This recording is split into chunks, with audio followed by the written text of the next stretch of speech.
For decades, animal rights activists, campaigners, and ethical designers have fought to strip fur fashion of its glamour and expose the cruelty behind it. From bold, celebrity-led protests to quiet shifts in consumer values, these efforts have slowly reshaped the fashion landscape. Now, one of the industry's most influential gatekeepers, Condé Nast publisher of Vogue, Vanity Fair, and Glamour, has announced it will no longer feature new animal fur in editorial content or advertising across its titles. The decision, which includes exceptions for what are outlined as byproducts of subsistence and Indigenous practices, marks a symbolic turning point within the fashion media landscape due to Condé Nast's global reach.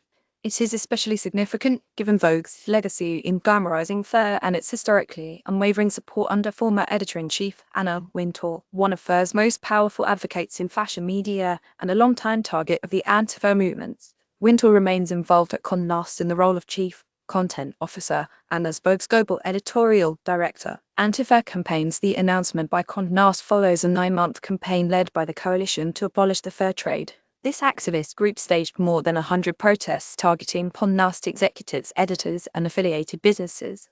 Demonstrations ranged from picketing outside the homes of Vogue editors to disruptive actions inside stores linked to Condé Nast through board affiliations. While this campaign undoubtedly influenced the publisher's decision, it was likely the culmination of anti-fur advocacy dating back to the early 20th century. The long tail of the movement, animal rights activism in fashion, can be traced back to the late 19th century, when the feather trade decimated bird populations and led to the extinction of species prized for their plumage. Anti-fur activism follows.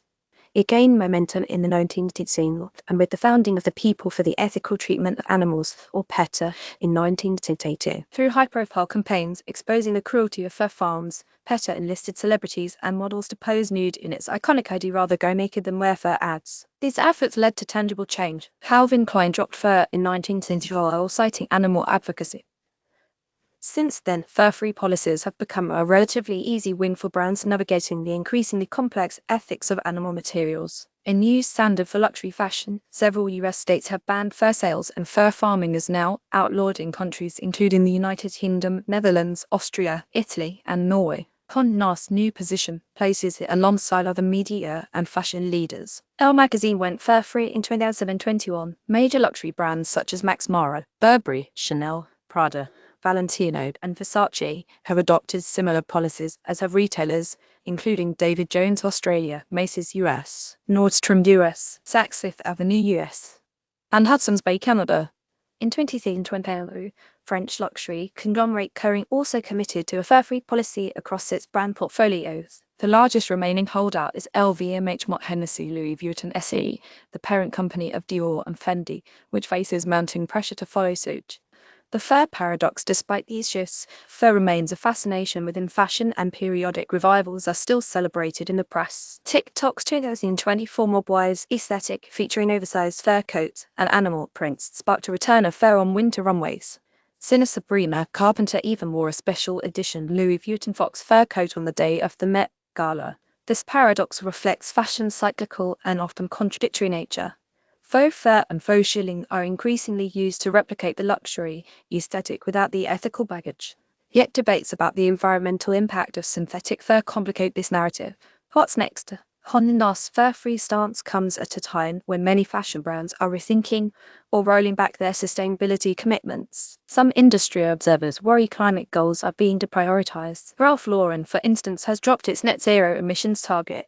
Also, the Vestiaire Collectors, a platform for pre-loved luxury item resale, has started monetizing its activities by selling carbon credits, demonstrating the difficulty of navigating current market conditions. Still, there are signs of progress. Stella McCartney's Summer 2020 Paris Fashion Week show featured feather alternatives made of plant-based materials. This year also marked the first Australian Fashion Week in which fur, feathers, and exotic leathers were banned from catwalks. Animal rights advocates, such as Collective Fashion Justice founder Emma Hackinson, continue to push for the industry to reduce its use of leather, wool, and other animal-derived material. This space is dynamic and evolving. Whether Condé Nast's decision is a tipping point or another fashion fad remains to be seen. This article was written by Rachel Lamarche-Beauchesney from Torrens University, Australia, and originally published on The Conversation. Header image by Eugene Tishiak of Unsplash.